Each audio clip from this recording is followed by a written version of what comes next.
right, St. Louis, I want to say good morning, St. Louis. As you can see, I'm up bright and early, getting ready to head to the gym to get a workout in. It's important that we begin to understand how life truly is, St. Louis.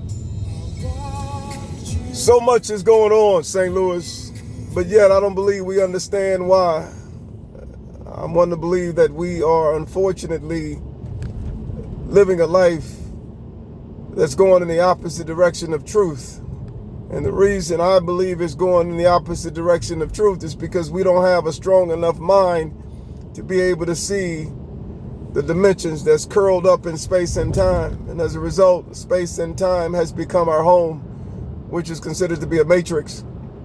Within space and time, there's a lot going on. There's nursing homes, there's hospitals, there's police shootings, there's murder, there's rape, there's pillage, there's wars, there's rumors of wars, there's hatred of people, hatred of others. There's so much going on in space and time. But I'm one to also believe that space and time is literally within our minds. In other words, in order to warp space and time, you have to reach a certain level of power. And that level of power will allow you to see things beyond space and time. But until then, you're not going to know there's something to see because you never knew that there was anything beyond what you saw.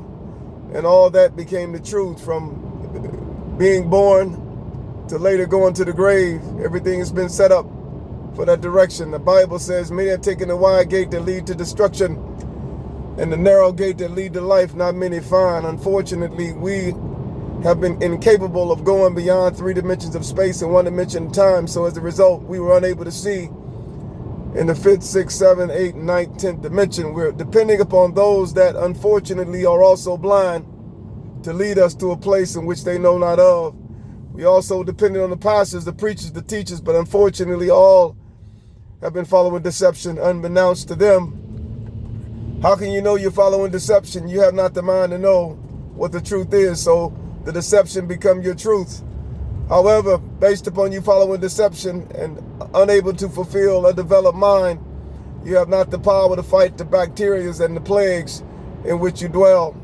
But yet you fail to realize all is dwelling within your mind as you encode at the molecular subatomic level, being able to see what you see, but yet you're seeing in a distorted view and you can't measure the position and the velocity. So subsequently they came up with what they call the Heisenberg uncertainty principle, which states that you can't measure a position of an object and the velocity at the same time, because once you try to measure the position, it's going to cause some friction on the object, and which is going to cause the object to move. So subsequently, you're never going to know where the object is. But I'm one to believe that we can do this, but we have to contract inward and remember and come to realize that nothing is actually physical as it appears.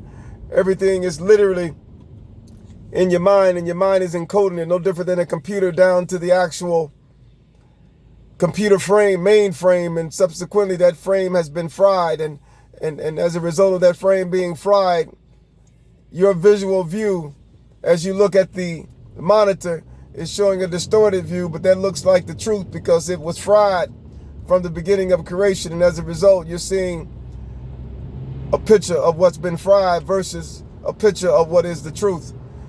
It's important that we wake up in this season, because if we don't, we will continue to live in a manner in which we've been living since we've known ourselves, and that's in darkness.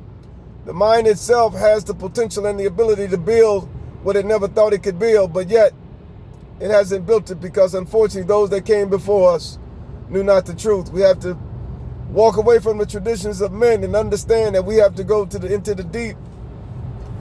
And the deeper we go, the more we know, and the more we know, the more we grow, and the more we grow, the more we understand ourselves. Until then, shout out to my grandbaby Noah. Shout out to Winton. I love your son. Continue to grind, you and Catherine.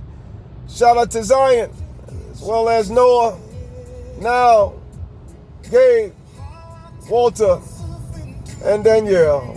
Remember, there's a brother here that love you, and I'm here for the long haul. God bless.